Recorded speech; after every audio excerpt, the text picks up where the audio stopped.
इसमें हम लोग 12th क्लास की फिजिक्स का फर्स्ट यूनिट डिस्कस करेंगे। ओके, यानी कि फर्स्ट यूनिट में अगर देखा जाए तो कुछ राइटर्स जो होते हैं वो यूनिट वाइज चैप्टर्स को डिवाइड किए हुए हैं, ठीक है ना।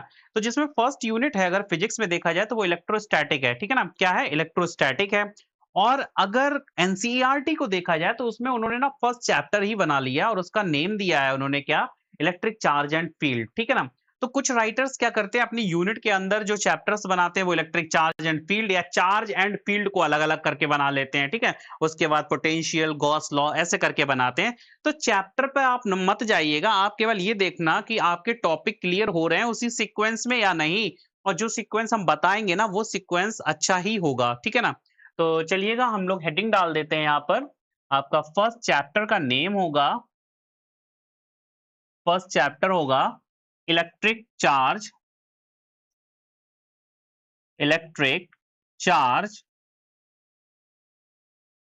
एंड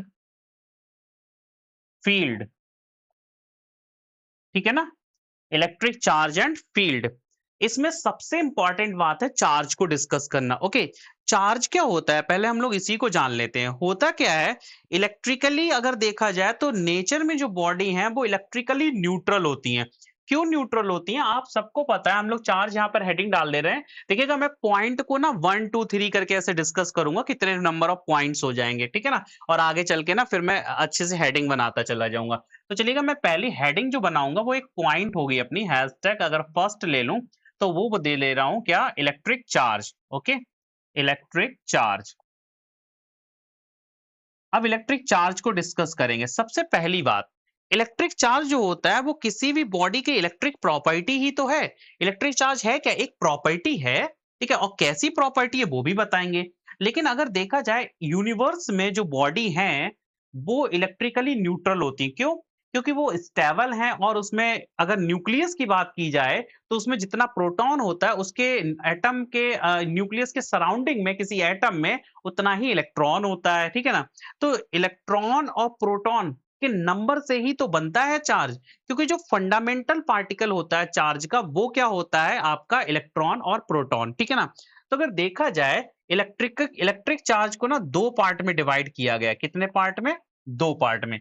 एक आपका हो जाता है नेगेटिव नेगेटिव और एक हो जाता है पॉजिटिव, ठीक है। अब सबसे पहले चार्ज को ही डिस्कस करते हैं, उसके बाद नेगेटिव पॉजिटिव भी पता लग जाएगा आखिर कैसे आ रहा है किसी बॉडी पर। ओके, तो चलो हम लोग नेक्स्ट पेपर पे लेते हैं और यहां पर इलेक्ट्रिक चार्ज के लिए एक बॉडी बना लेते हैं। क्या करते हैं? एक बॉडी बना लेते हैं। सपोज किसी भी बॉडी का हमने क्या बना लिया? एक एटम बना लिया। और एटम का जो मिड पार्ट होगा वो क्या होगा? न्यूक्लियस होगा, ठीक है।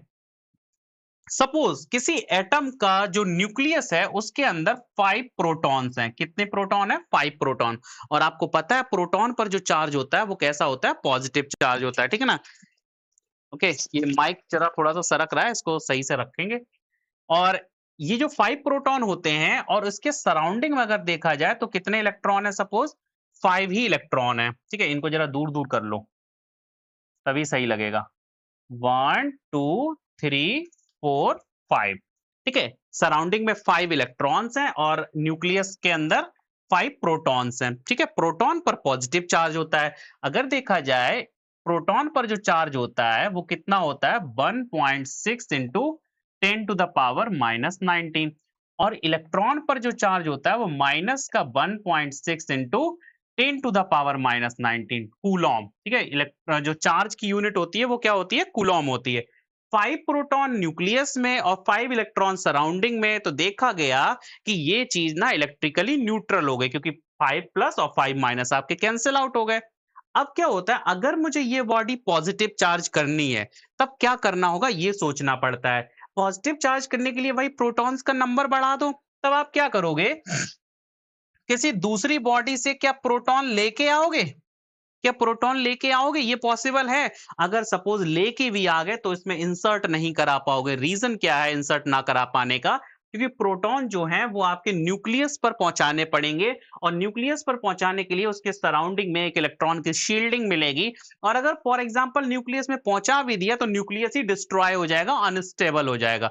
फिर कैसे इस बॉडी को पॉजिटिव किया जाए? ठीक है ना? तब देखो एक आइडिया देते हैं। क्या करो, इस बॉडी से एक इलेक्ट्रॉन को निकाल दो, सपोज़ एक इलेक्ट्रॉन को निकाल दो, किसी दूसरी बॉडी पर पहुँचा दो।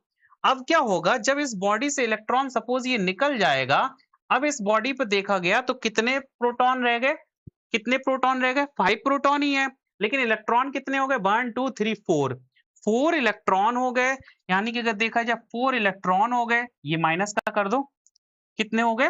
4 इलेक्ट्रॉन हो गए माइनस के 4 इलेक्ट्रॉन, और प्रोटॉन कितने हो गए? 5 प्रोटॉन है, प्लस के 5 प्रोटॉन। रिजल्ट क्या बचेगा आपका? 1 प्रोटॉन का रिजल्ट बनेगा। देखिएगा, जहां मैं माइनस साइन साइन लगाऊंगा वो नेगेटिव इलेक्ट्रॉन होता है, सिंबल एक ही जैसा होता है, ई से ही रिप्रेजेंट करते हैं इलेक्ट्रॉन और प्रोटॉन को, बस प्लस माइनस लिखा जाता है, ठीक है ना? तो एक प्रोटॉन का चार्ज इस बॉडी पर आ गया है, ठीक है ना? यानी कि इलेक्ट्रॉन को अगर किसी भी बॉडी से बाहर निकाल के दूसरी बॉडी पर ले जाओगे, तो जिस बॉडी से इलेक्ट्रॉन निकल जाता है वो बॉडी आपकी पॉजिटिवली चार्ज हो जाती है, और ये इलेक्ट्रॉन निकल के जिस बॉडी पर आ जाएगा, समझ लीजिएगा वहां इलेक्ट्रॉन ज्यादा आ जाएंगे, ठीक है ना? तो एक्सेस ऑफ इलेक्ट्रॉन्स मींस क्या हो जाता है? नेगेटिव चार्ज, ठीक है ना? और डिफिशियंसी ऑफ इलेक्ट्रॉन क्या हो जाता है आपका? Deficiency of electron means positive charge, ठीक है ना? तो किसी भी बॉडी पर चार्ज कैसा है, नेगेटिव और पॉजिटिव, और कैसे लाया गया है, वो थ्योरी यही है, ठीक है ना? कि अगर इलेक्ट्रॉन किसी बॉडी पर लाओगे तो वो बॉडी आपकी नेगेटिव चार्ज हो जाएगी, और जिस बॉडी से लेके आओगे यानी कि वहां कमी हो जाएगी, तो वो बॉडी कैसी हो जाएगी? पॉजिटिव। सपोज ये बॉडी पर भी कितने थे? 5 इलेक्ट्रॉन थे। कितने थे? 5 इलेक्ट्रॉन। जब यहां से एक इलेक्ट्रॉन आएगा तो इस बॉडी पर 6 इलेक्ट्रॉन हो जाएंगे ना, प्रोटॉन तो 5 ही रहेंगे ना। तो अब देख लो, ये प्रोटॉन नहीं निकाला जा सकता, ये तो एक हाइपोथेटिकल फेनोमेना थी जो मैं प्रोटॉन को निकालने की बात कर रहा था, ठीक है ना? अब देखो इस बॉडी पर कितने इलेक्ट्रॉन है? 1, 2, 3, 4, 5, 6, यानी कि 6 इलेक्ट्रॉन है, बीच में क्या है? 5 प्रोटॉन है। तो देखा गया यहाँ पर माइनस के 6 इलेक्ट्रॉन और प्लस के 5 प्रोटॉन। रिजल्ट कितना आएगा? माइनस का, यानी कि 1 इलेक्ट्रॉन। इस पर 1 इलेक्ट्रॉन ज्यादा हो गया, इस पर 1 प्रोटॉन ज्यादा हो गया, ठीक है ना? तो इस तरह से यहाँ पर देखा जाता है कि किसी भी बॉडी पर नेगेटिव चार्ज कब आता है, पॉजिटिव चार्ज कब आता है, ठीक है ना? ये समझ गए। अब हम लोग अगर डेफिनेशन भी लिखना चाहें तो कैसे लिख सकते हैं? Due to excess of electron anybody acquire negative charge, ठीक है? और due to deficiency of electron anybody acquire positive charge. जहां इलेक्ट्रॉन की कमी आ जाएगी वो बॉडी आपकी पॉजिटिव चार्ज हो जाएगी, और जहां पर इलेक्ट्रॉन्स ज्यादा हो जाएंगे वो बॉडी आपकी कैसी हो जाएगी? नेगेटिवली चार्ज हो जाएगी, ठीक है ना? तो ये तो आप लोग समझ गए हो, इफिशियंसी और डिफिशियंसी, ठीक है ना? चार्ज का फंडामेंटल पार्टिकल क्या होता है? इलेक्ट्रॉन या प्रोटॉन, इन्हीं को माना गया है, ठीक है? या तो इलेक्ट्रॉन रखो या प्रोटॉन रखो। इलेक्ट्रॉन पर नेगेटिव चार्ज होता है माइनस के 1.6 into 10 to the power minus 19। Proton पे पॉजिटिव चार्ज होता है 1.6 into 10 to the power minus 19 coulomb, ठीक है ना? ये समझ में आ गया? ओके, ये तो हो गया चार्ज। चार्ज कितने टाइप के हो गए आपके? दो टाइप के हो गए, negative and positive. Positive negative charge क्यों आता है? एक्सेसनेस, यानी कि एक्सेस इलेक्ट्रॉन, इलेक्ट्रॉन की एक्सेस, और positive charge deficiency of electron, ठीक है ना? प्रोटॉन के साथ ऐसा कुछ नहीं करोगे, प्रोटॉन को निकाल के दूसरी बॉडी में नहीं डाला जा सकता है, क्योंकि ये आपका सिस्टम को डिस्ट्रॉय कर देगा, ठीक है ना? ओके, इतना क्लियर हो गया। अब यहाँ पर हम लोग पढ़ते हैं चार्ज की प्रॉपर्टी को, यहीं पर, ठीक है? सेकेंड पॉइंट लेके आएंगे। हमने कहा था ना मैं हैशटैग करके पॉइंट्स बनाऊंगा, वो ज्यादा इजी पड़ेगा आपको समझने में। इस चैप्टर में कितने पॉइंट्स हो गए? ओके, आप लोग पढ़ लो property of electric charge, electric charge.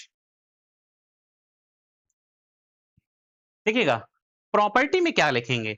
Property में ऐसे ही तो लिखेंगे कि जो नेगेटिव चार्ज होता है और पॉजिटिव चार्ज होता है वो क्यों आते हैं। नेगेटिव चार्ज मतलब एक तो आपकी डेफिनेशन हो जाएगी, नेगेटिव चार्ज का मतलब एक्सेस ऑफ इलेक्ट्रॉन, ठीक है ना? और पॉजिटिव चार्ज का मतलब क्या होता है? डिफिशियंसी ऑफ इलेक्ट्रॉन, ठीक है ना? तो इलेक्ट्रॉन्स की कमी होना किसी भी बॉडी पर नेगेटिव चार्ज लाता है, सॉरी पॉजिटिव चार्ज लाता है, और इलेक्ट्रॉन की अधिकता यानी कि ज्यादा एक्सेस होना किसी भी बॉडी पर नेगेटिव चार्ज लाता है। तो ये तो इनकी प्रॉपर्टी बेसिक हो गई, लेकिन कुछ ऐसी प्रॉपर्टी बताते हैं ना जो इंपॉर्टेंट होंगी, ये तो पता ही है आपको। तो चलिएगा यहाँ पर ए पॉइंट डाल देते हैं, और प्रॉपर्टी ए क्या बताएंगे हम आप लोगों को? Quantization of electron, quantization of charge, electron नहीं बोलेंगे, क्वांटाइजेशन ऑफ चार्ज पहली important property. Quantization of quantization of charge. पहली ये इंपॉर्टेंट प्रॉपर्टी होगी, ठीक है ना? दूसरी एक और प्रॉपर्टी लिख लेते हैं बी पार्ट पे, एडिटिव ऑफ इलेक्ट्रिक चार्ज, ठीक है ना? Additivity of electric charge, additivity of electric charge. अभी समझा रहे हैं इनको भी, इलेक्ट्रिक चार्ज या चार्ज, कोई बात नहीं, कुछ भी लिख लो, इलेक्ट्रिक चार्ज ही पढ़ रहे हैं ना। थर्ड इसमें प्रॉपर्टी लिखो आप, जो मोस्ट इंपॉर्टेंट है, कंजर्वेशन ऑफ चार्ज, ठीक है ना? कंजर्वेशन ऑफ चार्ज, ये ज्यादा इंपॉर्टेंट है। वो तो पता ही है ना, जो डेफिनेशन है वो भी तो एक प्रॉपर्टी है ना, एक तरह की डेफिनेशन भी प्रॉपर्टी होती है ना, क्योंकि डेफिनेशन का मतलब ही होता है ना कोई प्रॉपर्टी लेके ले आए हैं, ओके, कॉमन प्रॉपर्टी लेके। एक और अगर मैं बनाना चाहूं तो ऐसे भी लिख सकते हैं, like charges are repel to each other and unlike charges are attract to each other. ये हम लोग फील्ड में भी पढ़ेंगे, ओके, तो इसको भी याद रखना। ये भी आप याद रखना कि लाइक चार्ज जो होते हैं वो एक दूसरे को रिपेल करते हैं और अनलाइक चार्ज जो होते हैं वो एक दूसरे को अट्रैक्ट करते हैं, इनको भी आप याद रखना। लेकिन जो मोस्ट इंपॉर्टेंट प्रॉपर्टी है वो ये थ्री होंगी, quantization of charge, additivity of electric charge and conservation of charge, okay. तो चलिए पहला पॉइंट लिखते हैं यहां पर, ए पॉइंट जो है quantization of charge, quantization of electric charge, ठीक है। देखो जरा, क्वांटाइजेशन ऑफ इलेक्ट्रिक चार्ज का क्या मतलब होता है? क्वांटा मींस होता है पैकेट्स, ओके। फिजिक्स में अगर क्वांटा का मतलब समझना है तो उसका मतलब होता है पैकेट्स, ओके। और यहां पर वो आपका नमक और चीनी वाला पैकेट नहीं है जिसे मन किया तोड़ दिया। ये आपका फंडामेंटल पैकेट है जिसे ब्रेक नहीं किया जा सकता है। अगर ब्रेक करोगे तो वो अनस्टेबल की कैटेगरी में जाएगा, वो फिर से आपका फर्दर क्या हो जाएगा, पैचअप हो जाएगा वहां पर, ठीक है ना? मतलब फिर से पैकेट आपका जुड़ जाएगा। तो कहने का मतलब है क्वांटाइजेशन का ऐसे कैसे मतलब समझ में आया, देखिएगा मैं बता रहा हूं कि अगर किसी बॉडी को आपको चार्ज करना है, सपोज मुझे ये बॉडी दी गई है, अभी इलेक्ट्रिकली न्यूट्रल है, क्या है, इलेक्ट्रिकली न्यूट्रल है, सपोज 5 प्रोटॉन है और इसके सराउंडिंग में 5 ही इलेक्ट्रॉन है, ओके, तब ये बॉडी आपकी इलेक्ट्रिकली न्यूट्रल हो गई ना। जरा ये फोन साइलेंट कर दे, एक मिनट, ओके। ये क्या हो गई, इलेक्ट्रिकली न्यूट्रल हो गई ना।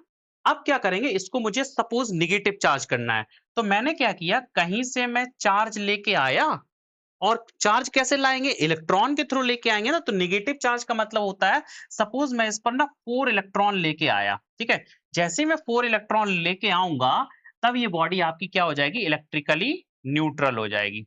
ये 4 इलेक्ट्रॉन में क्या किया, लेके आ गया, ठीक है ना।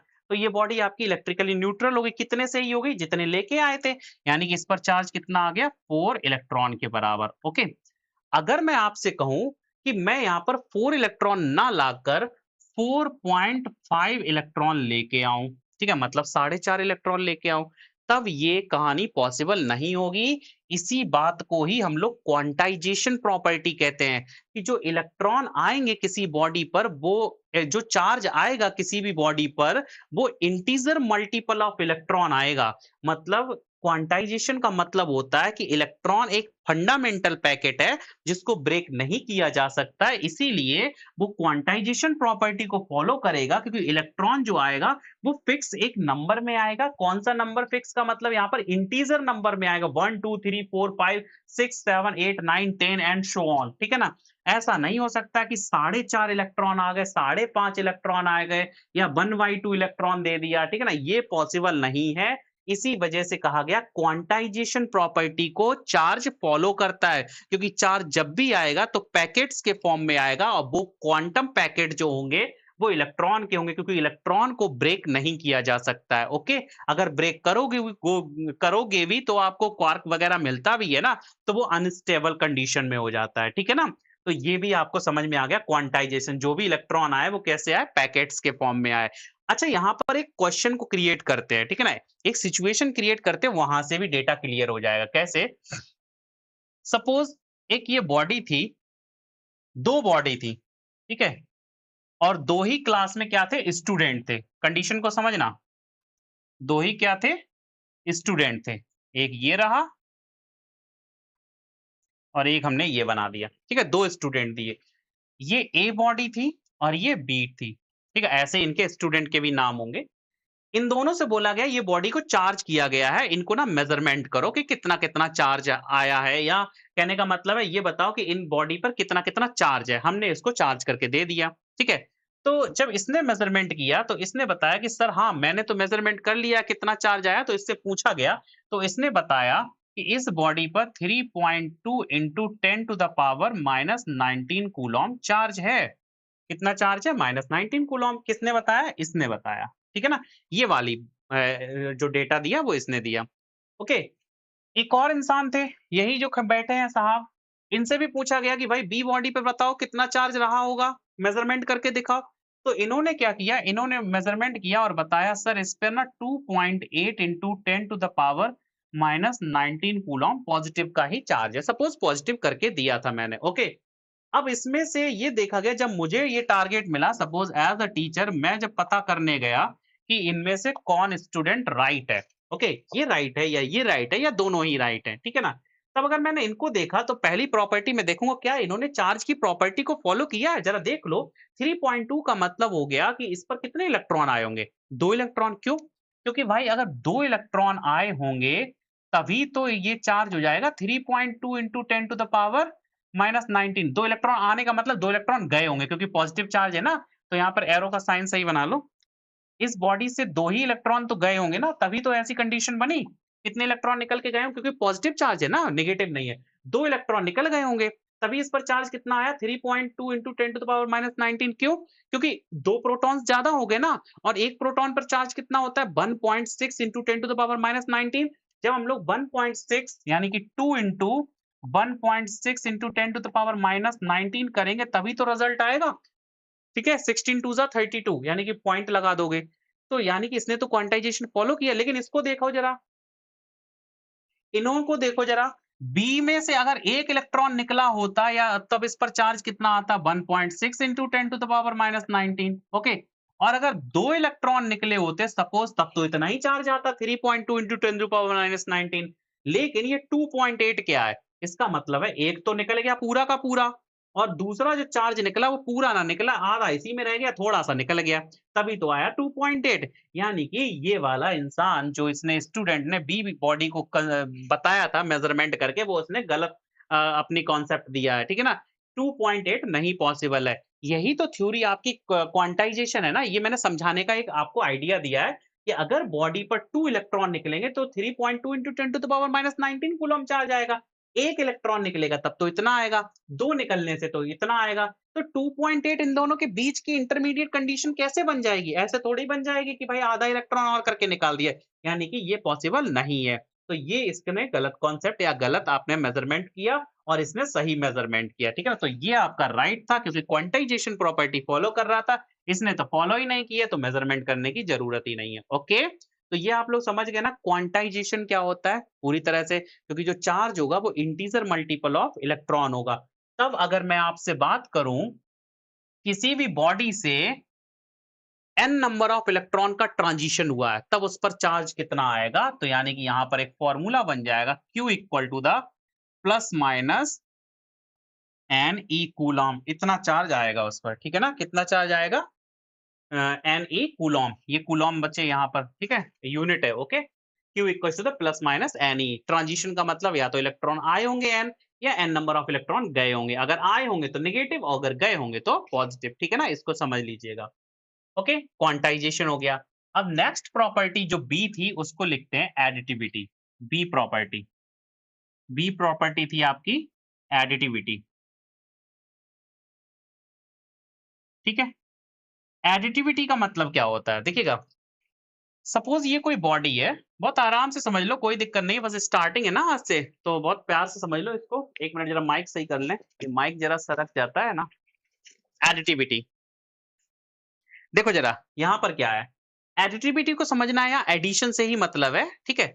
अगर किसी बॉडी पर अलग-अलग सोर्सेज़ से चार्ज आ रहा है, सपोज़ एक ये सोर्स से चार्ज आया Q1, यहाँ से सोर्स से चार्ज आया Q2, इस सोर्स से चार्ज आया Q3, ये चार्ज आ रहे हैं डायरेक्ट, इलेक्ट्रॉन की बात नहीं कर रहा हूँ, ठीक है? चार्ज आए। Q1, Q2, Q3, ठीक है? अगर पूछा जाए इस होल बॉडी पर कितना चार्ज आया है, तो इसका मतलब क्या होगा? Algebraic sum of component charges, ठीक है ना? Algebraic sum of component charges, यानी कि टोटल चार्ज अगर देखा गया पूरी बॉडी पर, तो वो होगा आपका algebraic sum of component charges, ठीक है ना?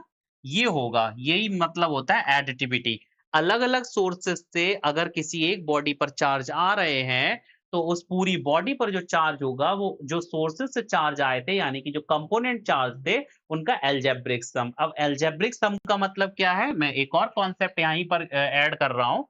सपोज़ ये बॉडी थी और जो अलग-अलग सोर्सेस से चार्ज आ रहे थे, अब उनकी वैल्यू ले लो। सपोज़ यहाँ पर आया आपका 5 कूलम्ब चार्ज माइनस का, यहाँ से आया प्लस का 3 कूलम्ब चार्ज और यहाँ से आया माइनस का 8 कूलम्ब चार्ज। अब आपसे पूछा गया इस पूरी बॉडी पर चार्ज कितना है? तब अलजेब्रिक सम का मतलब होता है यहाँ पर साइन के साथ रखना है। प्लस का 3 कूलम्ब, ठीक है? प्लस का सॉरी अब माइनस है ना? माइनस का 5 कूलम्ब, माइनस का 8 कूलम्ब, ठीक है? तो टोटल चार्ज कितना हो जाएगा? 3 कूलम्ब माइनस का 13 कूलम्ब। तो रिजल्ट कितना बनेगा? Q equal to the minus का 10 कूलम्ब। यानी कि जो अलजेब्रिक सम का मतलब होता है यहाँ पर विथ नेगेटिव और पॉजिटिव साइन के साथ ही वैल्यू को पुट करना होगा। ओके, तो ये हो गई एडिटिविटी। ओके, और थर्ड तो आपको पता ही है, जो प्रॉपर्टी एक और मैंने बताई थी, कौन सी? Conservation of electric charge. जो सी पार्ट है वो है आपका कंजर्वेशन, कंजर्वेशन ऑफ चार्ज। इसका मतलब तो यही हुआ ना, अभी तक तो आप जो कर रहे थे वो कंजर्वेशन की वजह से ही तो कर रहे थे, क्योंकि अगर किसी बॉडी को नेगेटिव चार्ज करना हुआ, तो किसी दूसरी बॉडी से इलेक्ट्रॉन लेके आ रहे थे, ओके? और किसी दूसरी बॉडी पर इलेक्ट्रॉन डाल रहे थे। यानी कि इलेक्ट्रॉन को ऐसा तो नहीं कर रहे थे कि अपनी लैबोरेटरी में ऐसे बना दिया ऐसे और डाल दिया, ऐसा तो नहीं कर रहे थे ना। यानी कि electron can not be created, ठीक है? Neither be created nor destroyed, ठीक है ना? ना तो वो बनाया जा सकता है और ना ही उसको खत्म किया जा सकता है, डिस्ट्रॉय किया जा सकता है, ठीक है ना? तो जब बनाया भी नहीं जा सकता, डिस्ट्रॉय नहीं किया जा सकता, इसका मतलब क्या हुआ? वो कंजर्वेटिव प्रॉपर्टी को फॉलो करता है। तो इस वाली बात का तो यही मीनिंग है। जैसे मास कंजर्वेशन, या ये बात तो आप लोग वैसे ही पता होगी कंजर्वेशन का क्या मतलब होता है, ठीक है ना? तो इलेक्ट्रॉन जो चार्ज की जो डेफिनिशन थी, ठीक है? एक इंट्रिंसिक एक प्रॉपर्टी है किसी भी बॉडी पर जिसकी वजह से वो बॉडी इलेक्ट्रिकली चार्ज हो जाती है, यानी कि अपने सराउंडिंग में एक फील्ड बना लेती है, ठीक है? और चार्ज जो होता है वो 2 टाइप से होता है, नेगेटिव और पॉजिटिव। कैसे नेगेटिव आता है, कैसे पॉजिटिव आता है, ये हम लोग देख चुके हैं, ज़रा देख लो एक बार।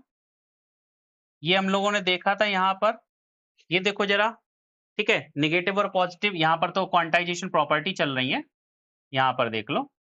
इस टाइप से नेगेटिव एंड पॉजिटिव, ठीक है ना? और यहाँ पर हमने बताया था कैसे 5 प्रोटॉन 5 इलेक्ट्रॉन करके, तो ये सारी बातें क्लियर हो गई हैं। ओके, तो इतना तो क्लियर हो गया चार्ज के बारे में, उसकी प्रॉपर्टी भी हम लोगों ने पढ़ रखी है, ठीक है?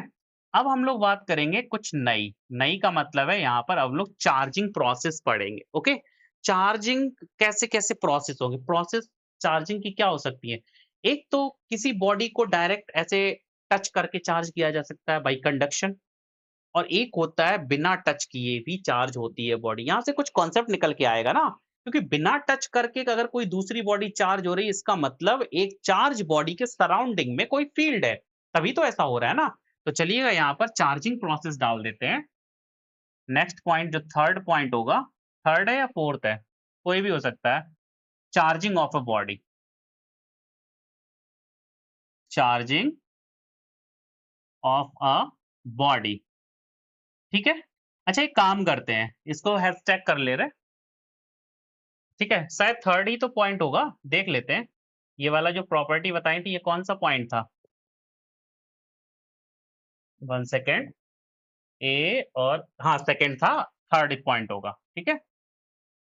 Charging of a body. तो चार्जिंग ना बेसिकली 2 टाइप से होता है। एक तो हो जाएगा आपका कंडक्शन से और एक हो जाएगा आपका इंडक्शन से, ओके? ये टच करने वाली प्रोसेस है, ये फ़ील्ड से ही चार्ज करेंगे, ठीक है ना? यानी कि अगर मैं इसकी बात करूं, कंडक्शन वाली बात करूं, तो यहां पर क्या होता है, सपोज एक आपकी ये चार्ज्ड बॉडी थी, ये कैसी है, चार्ज, इस पर कोई चार्ज ही लिख दो। यहाँ पर क्या ले रहे हैं, एक बॉडी ले रहे हैं इस टाइप से, और ये है आपकी क्या, चार्ज्ड। जब ये चार्ज्ड है और एक और दूसरी बॉडी इसके बगल में ले लो और इस पर क्या लिख लो, अनचार्ज्ड या न्यूट्रल। ठीक है, ये क्या है, अनचार्ज्ड बॉडी है या न्यूट्रल बॉडी है। ओके, अब क्या करोगे, जो चार्ज्ड बॉडी थी और एक न्यूट्रल बॉडी है, अगर मुझे इस न्यूट्रल बॉडी को टच करा के चार्ज करना है, तो इसका मतलब क्या हुआ कि एक वायर लिया और यहां से ऐसे करके इस पर जोड़ दिया।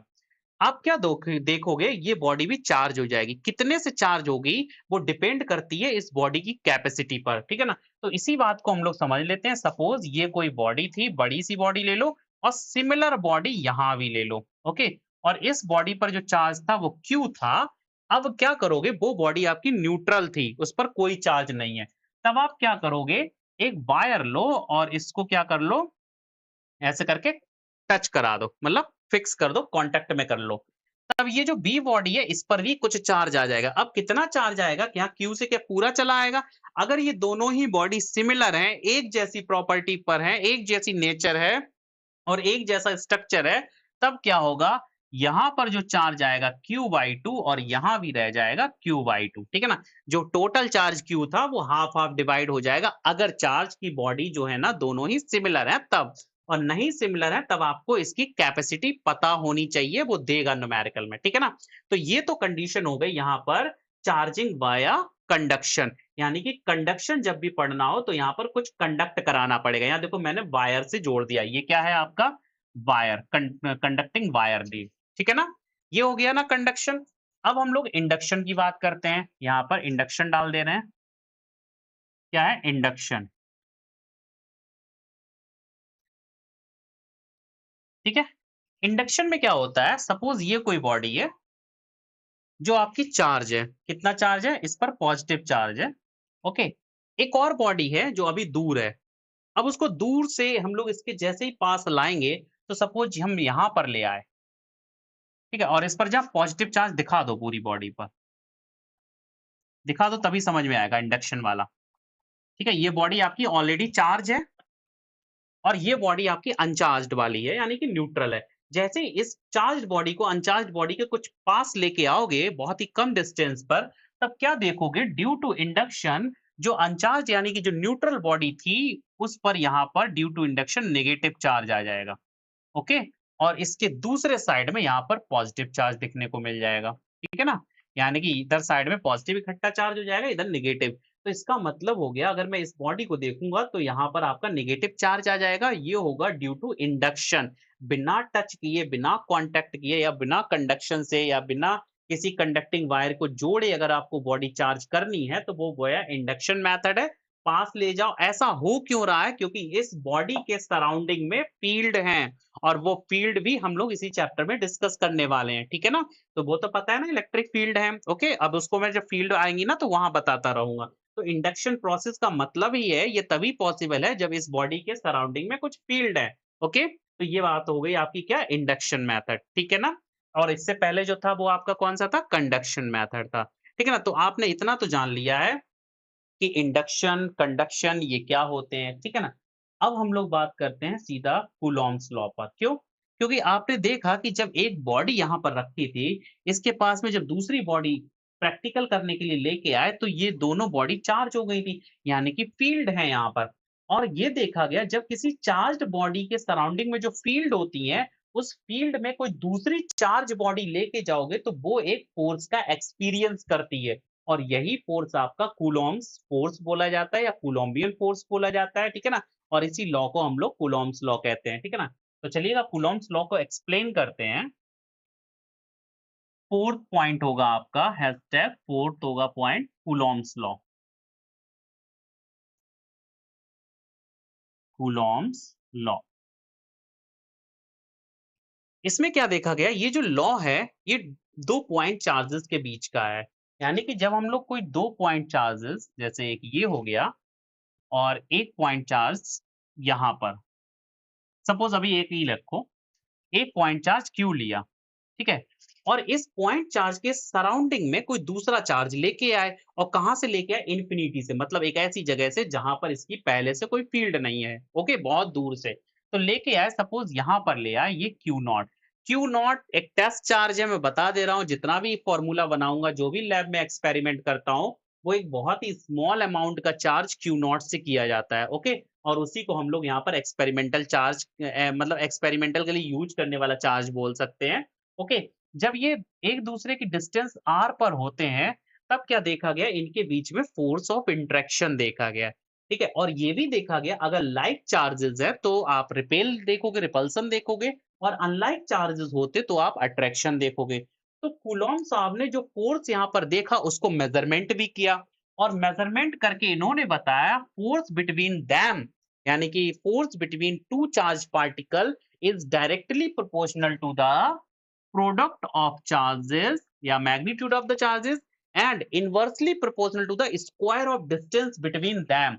ठीक है, ये बात किसने कह दी थी? कूलॉम साहब ने कह दी थी। ये एक्सपेरिमेंटली पता किया, जितना ज्यादा इनका मैग्नीट्यूड होगा उतना ही ज्यादा इनके बीच में लगने वाला फोर्स होगा, और जितनी दूरी पर रखे होंगे उतना ही कम हो जाएगा फोर्स, ठीक है ना? तब क्या कहेंगे, यहाँ पर अगर प्रोपोर्शनल साइन हटा देंगे तो एक कांस्टेंट के लेके आए, Q Q not upon are square, ठीक है ना? ये आपका फॉर्मूला दो चार्ज पार्टिकल के बीच में फोर्स को दिखाता है, ठीक है ना? हमने इसीलिए बताया कि जो चार्ज, कोई भी बॉडी को चार्ज अगर करना होगा तो वहां आप लोग ना इंडक्शन मेथड भी यूज कर सकते हो। क्या कर सकते हो? Induction method. क्यों? क्योंकि इनके ना सराउंडिंग में फील्ड होती है, और फील्ड होने की वजह से ही ये फोर्स का फॉर्मूला डेवलप किया गया, ठीक है ना? तब आप समझोगे यहाँ पर ये फॉर्मूला क्या आया, F equal to the K Q Q not upon are square. Practically जो k की वैल्यू निकल के आई वो क्या आई? 1 अपॉन 4 पाई एप्सिलॉन नॉट, और इसका मैग्नीट्यूड आया 9 इंटू 10 टू द पावर 9। अब आपका जो फॉर्मूला तैयार हो जाता है वो बन जाएगा F इक्वल टू द, इस फॉर्मूले को आप लोगों को ऐसे ही याद रखना है, प्रोपोर्शनल और इनवर्सली प्रोपोर्शनल में, ओके? इसका यही डेरिवेशन भी होता है, 1 upon 4 pi epsilon naught Q Q not upon are square, okay? इतना न्यूटन फोर्स देखा गया दो चार्ज पार्टिकल के बीच में, ओके? जो आपने यहाँ पर देखा है, ओके? ये तो हो गया force between two charge particle, ठीक है? अब एक और मैं बात बता दूं, देखिएगा, फोर्स की यूनिट न्यूटन ही होती है, चाहे आप मैकेनिकल के केस में पढ़ो या इलेक्ट्रिकल के केस में पढ़ो, फोर्स फोर्स होता है, ठीक है ना? तो ये आपको कुलॉम साहब ने बताया था प्रैक्टिकल करके, ओके? लेकिन फोर्स एक वेक्टर क्वांटिटी है, इसलिए इसका वेक्टर फॉर्म भी अभी देखेंगे, ठीक है? थोड़ी सी बात जान लो, ये जो होता है एप्सिलॉन नॉट, इसको बोलते हैं permittivity of the medium, explanation of epsilon not, ठीक है ना? इसको भी अभी देखेंगे। परमिटिविटी का क्या मतलब होता है? सबसे पहले ये देख लो, फोर्स के फॉर्मूले में परमिटिविटी, फोर्स और परमिटिविटी के बीच में जो रिलेशन है वो इनवर्सली प्रोपोर्शनल है। यानी कि अगर परमिटिविटी की वैल्यू बढ़ जाए, क्या ये परमिटिविटी यूनिवर्सल कांस्टेंट है? यही तो मैं बताना चाह रहा हूँ। परमिटिविटी यूनिवर्सल कांस्टेंट नहीं है, इसकी वैल्यू मीडियम के साथ साथ बदलती जाएगी। अगर ये दोनों ही चार्ज पार्टिकल के पास में जो बीच में जो मीडियम है वो कुछ और होगा, एयर ना होकर, ये जो एप्सिलॉन नॉट की जो ये वैल्यू है ना, 9 इंटू 10 टू द पावर 9, ये पूरी के की वैल्यू, ये आपकी फ्री स्पेस या एयर के फॉर्म में, एयर में होती है।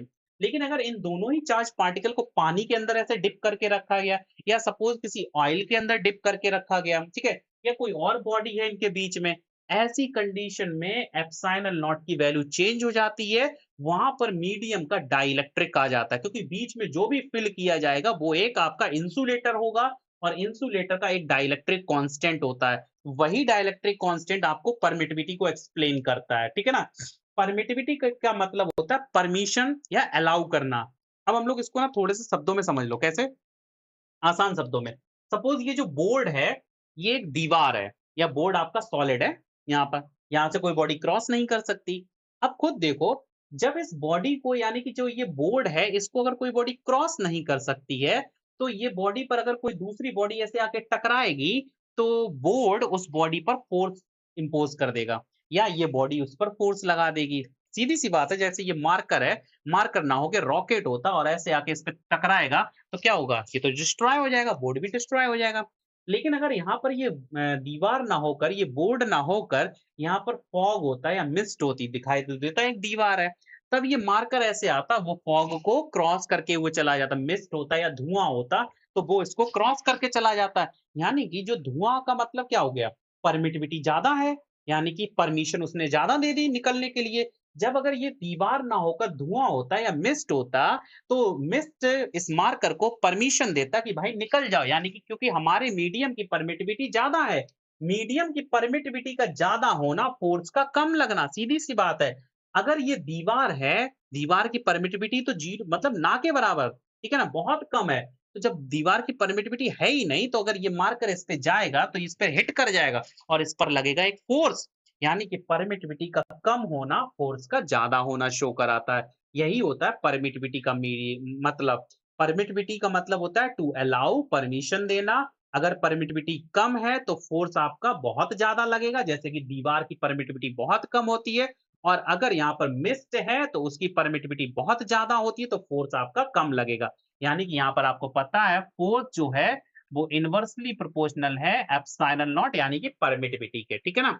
अगर एयर ना होकर कोई और मीडियम है, फॉर एनी अदर मीडियम, उसके लिए फोर्स का फॉर्मूला क्या होगा, फॉर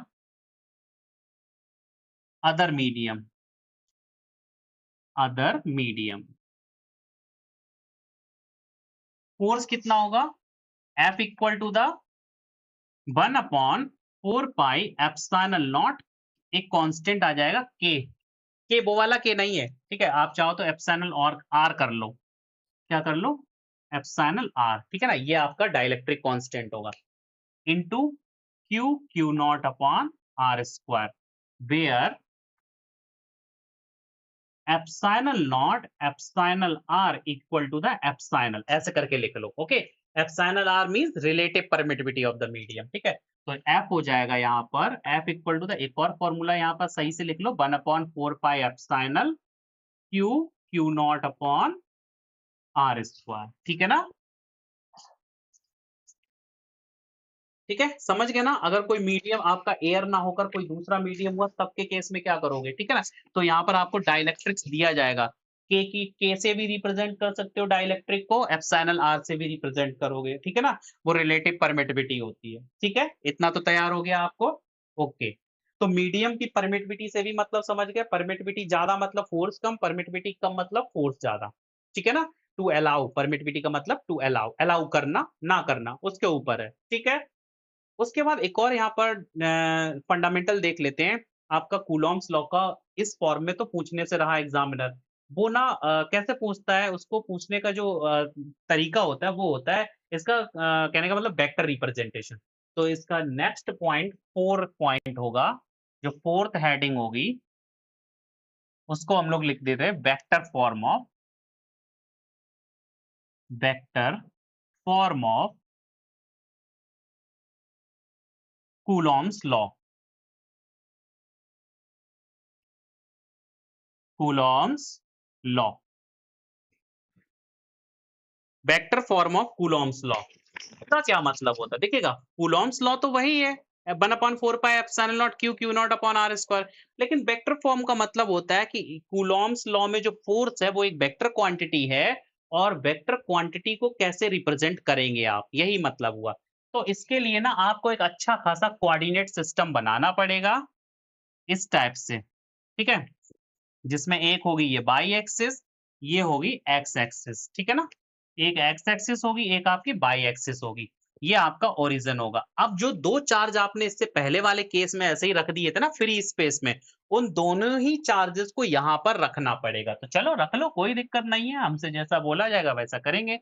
एक चार्ज ये रख लिया आपने Q, और इसका ओरिजिन से जो डिस्टेंस होगा वो हम लोग कितना कंसीडर कर ले रहे हैं, R1, और इसको बोला जाता है क्या, पोजीशन वेक्टर।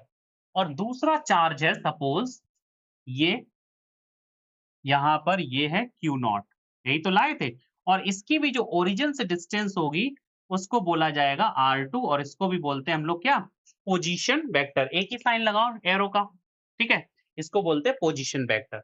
अब इन दोनों ही चार्ज पार्टिकल के बीच की जो डिस्टेंस होती है, इसको क्या बोल देते हैं, डिस्प्लेसमेंट वेक्टर, और इसको नेम कर दिया आर से। अब क्वेश्चन ये है, इन दोनों के तो एरो हमने अपवर्ड लगा दिए, क्यों, क्योंकि जो पोजीशन वेक्टर होता है वो ओ यानी कि ओरिजिन से ही ट्रेस किए जाते हैं। अब जो डिस्प्लेसमेंट वेक्टर है वो किधर को ट्रेस किया जाएगा? तो अभी मैं समझा देता हूँ किधर होगा। आपकी प्रैक्टिकल डिपेंड करता है इस वेक्टर को डायरेक्शन देना। कैसे? सपोज एक पॉइंट ये चार्ज है, एक पॉइंट चार्ज ये है। ओके, अगर मैं जो स्पेस में पहले से मौजूद चार्ज है उसको मैं हिंज करके रखूं यानी कि फिक्स करके, इसको मैंने क्या कर दिया, फिक्स, ऐसी टेबल पे ऐसे कील ठोक के रख दिया। ओके, या चिपका दिया, पेस्ट कर दिया।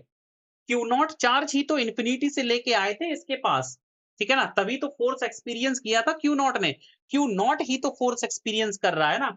तो जैसे ही आप इसको क्यू नॉट लेके आओगे, तब आप ये देखोगे, क्यू नॉट से पूछो कि भाई क्या फोर्स फील हो रहा है? वो कहेगा हाँ। ठीक है, अब ऐसे ही इसको यहाँ से थोड़ा सा छोड़ दो, यहीं पर रख दो, तो इस वाले चार्ज पर क्या लगेगा? एक फोर्स लग जाएगा। कहाँ लग जाएगा? किधर डायरेक्शन में? अगर ये क्यू आपका पॉजिटिव है, क्यू नॉट तो वैसे ही पॉजिटिव है, तो क्यू नॉट जो पॉजिटिव चार्ज है वो इधर की तरफ रिपेल कर दिया जाएगा। क्यों? क्योंकि क्यू भी पॉजिटिव है और क्यू नॉट भी पॉजिटिव। बच्चा ये आपका क्या है? यहाँ पर पॉइंट चार्ज है, इसको नॉट मत समझ लेना, ठीक है? तो क्यू से क्यू नॉट ऐसे धक्का दे दिया जाएगा। अगर आपका जो चार्ज पहले से फिक्स है वो नेगेटिव होता, तब क्यू नॉट जो फोर्स एक्सपीरियंस करता वो क्या करता कि ऐसे अट्रैक्ट हो जाता, तब एरो आपका ऊपर की तरफ हो जाता। क्यू नॉट का जिधर मूवमेंट होगा वही डायरेक्शन फोर्स की हम लोग यहाँ कंसीडर करेंगे। तो जो ये पॉजिटिव लिया है, ये पॉजिटिव वाला चार्ज क्यू नॉट को ऐसे रिपेल कर देगा, तो फोर्स का मूवमेंट हो जाएगा इस डायरेक्शन में। ठीक है ना? अब कुछ नहीं, इसका एरो यहाँ पर बिगड़ गया ना, तो ऐसे बना लो, ठीक है ना? अब देखो पॉइंट डाल दो, इसको ए, इसको बी, ए बी ओ, ये 3 पॉइंट हो गए, ठीक है? वेक्टर फॉर्म लिखना है ना, तो सबसे पहले कूलॉम्स लॉ से ही लिखते हैं। बाय कूलॉम्स लॉ या now from Coulomb's law,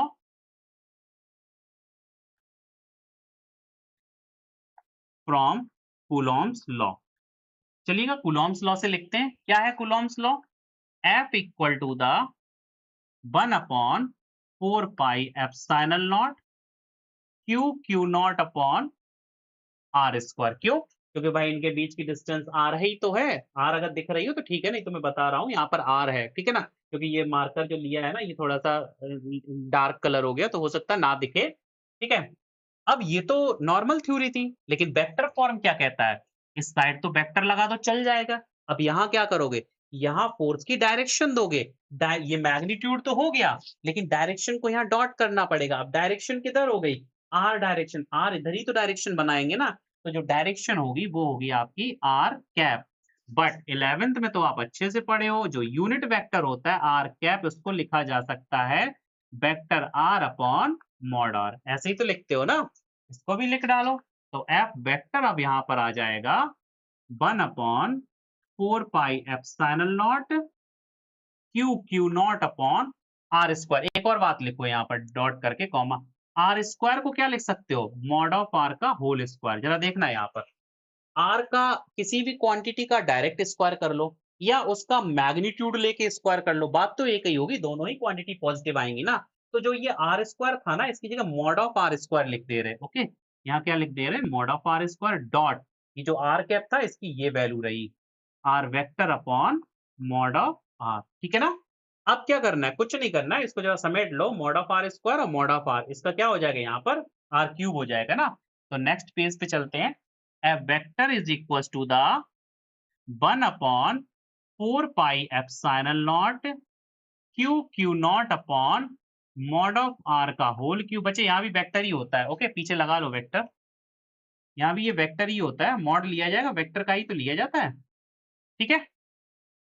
into are vector, ऐसा ही तो हो जाएगा ना। अब क्वेश्चन ये, इस आर वेक्टर को थोड़ा सा फाइंड कर लो in terms of position vector. तो जरा यहाँ पर एक छोटा सा वही वाला डायग्राम बना लो। ये ओ है, ये ए है, ये बी है, ठीक है? ऐसे एक वेक्टर, एक एरो ये था, एक एरो ये था, एक एरो ये था। ये था आपका R1, ये था आपका R2 और ये था R1 R, ठीक है ना? अब यहाँ पर क्या होगा? जरा ये माइक सेट कर लें, ये बार बार नीचे हो रहा है। ओके, कल से चेंज कर देंगे माइक। R1, अब देखो यहाँ पर ट्रायंगुलर लॉ फॉलो करो। जो डिस्प्लेसमेंट होता है, अगर किसी भी पॉइंट, एक पॉइंट से चलकर अगर मैं इधर उधर से घूमते हुए उसी पॉइंट पर आ जाऊंगा, तो टोटल डिस्प्लेसमेंट जीरो हो जाएगा। अगर मैं ओ से ए पर जाऊं, ए से बी पर जाऊं, बी से ओ पर आऊं, तो नेट डिस्प्लेसमेंट तो जीरो है ना। तो लिखो जरा इन वेक्टर का डिस्प्लेसमेंट, इस पर वेक्टर लगा लेना क्योंकि ये सब वेक्टर हैं। ठीक है, पीछे भी वेक्टर लगा लो, ये वेक्टर ही तो है। ओके, ध्यान रखना है इस बात को, एग्जामिनर ना यहीं पर मार्क्स कम दे देता है। तो चलिएगा, फ्रॉम ट्रायंगल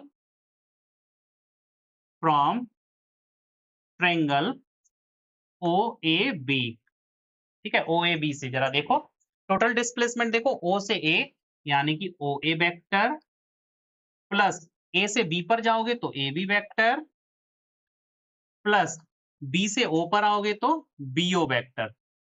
नेट आपका जीरो हो जाएगा डिस्प्लेसमेंट। वैल्यू पुट कर लो, ओ ए कितना है, R1 वेक्टर, ए बी कितना है, ए से लेके बी तक R vector, plus BO, B से लेके ओ चलना है आपको, लेकिन वेक्टर दिख रहा है ओ से बी तक, यानी कि यहां पर आ जाएगा माइनस का R2, क्योंकि आप चले उल्टे वेक्टर के, तो आप क्या ले आओगे यहाँ पर माइनस का साइन। ठीक है ना, ये समझ गए ना, इक्वल टू जीरो। अब यहाँ देखो जरा, आर वेक्टर निकाल लो, माइनस का उधर ले जाओ, ये भी उधर ले जाओ, तो आर वेक्टर कितना हो जाएगा, ध्यान से समझना, इस R2 को उधर ले जाओ तो प्लस का हो जाएगा R2 वेक्टर, माइनस का R1 वेक्टर। ये हो गया आपका आर वेक्टर की डेफिनीशन। ठीक है, इसको पुट कर दो यहाँ पर, इसको डाल दो इक्वेशन नंबर फर्स्ट, इसको डाल दो सेकेंड। ओके, तो फर्स्ट में सेकेंड की वैल्यू पुट कर दो, from first and second, from equation first and second. तो रिजल्ट क्या होगा यहाँ पर, F vector equal to the 1/4 pi epsilon naught Q not upon mod of R का होल क्यूब था ना, तो यहाँ पर हो जाएगा R2 माइनस R1, ये वेक्टर फॉर्म में है, इनका मॉड का होल क्यूब इनटू ऊपर आपका आर वेक्टर था ना, तो यहाँ भी हो जाएगा R2 vector minus R1 vector. ठीक है ना, ये आपका जो फॉर्मूला आया, ये नेट आपका वेक्टर एक्सप्लेनेशन है, यानी कि vector form of Coulomb's law है। ठीक है ना, इसको आपको याद रखना है, vector representation of Coulomb's law ऐसे निकाला जाता है। ओके, तो आई होप आपको समझ में आया होगा यहाँ पर सारा डेटा, क्योंकि हम लोगों ने चार्ज पढ़ा, उसकी प्रॉपर्टी पढ़ा, उसके सराउंडिंग में फील्ड होने का एक एहसास किया, क्योंकि हमने इंडक्शन मेथड से चार्जिंग किया था, है ना। उसके बाद हम लोगों ने फोर्स देखा, क्योंकि फील्ड थी तो दूसरा चार्ज एक्सपेरिमेंट किया कूलॉम साहब ने, फोर्स वहां पर आया, फोर्स का हमने वेक्टर फॉर्म भी देख लिया, और क्या देख लिया आपने, एक नॉर्मल इसका मैग्नीट्यूड फॉर्म भी देख लिया। आपने यहाँ पर परमिटिविटी को भी एक्सप्लेन कर लिया था, मीडियम की परमिटिविटी होती है। ठीक है, चार्ज अगर किस मीडियम में, इस बात पर डिपेंड करेगा दोनों के बीच में फोर्स। ओके, तो फोर्स ना बहुत ही इंपॉर्टेंट 3 फैक्टर्स पर डिपेंड करता है। पहला चार्ज के फैक्टर पर, यानी चार्ज के मैग्नीट्यूड पर, दूसरा उनके बीच की डिस्टेंस पर, और तीसरा किस मीडियम में वो चार्ज है। ओके, तो ये आपको ध्यान में रखना होगा, कभी कभार पूछा जाता है कि चार्ज के बीच में लगने वाला फोर्स, नीचे ऑप्शंस दिए हैं उसमें किस फैक्टर पर डिपेंड करता है। ठीक है ना, एप्सिलॉन नॉट बहुत इंपॉर्टेंट है, कभी कभार वो एप्सिलॉन नॉट डायरेक्ट नहीं लिखेगा, वो बोलेगा क्या परमिटिविटी ऑफ द मीडियम के ये इफेक्ट होता है फोर्स, तो कह देना हाँ। ओके, तो आज की क्लास में इतना ही रखते हैं, नेक्स्ट सेशन में हम लोग देखेंगे इसके आगे की कहानी। Okay, bye bye.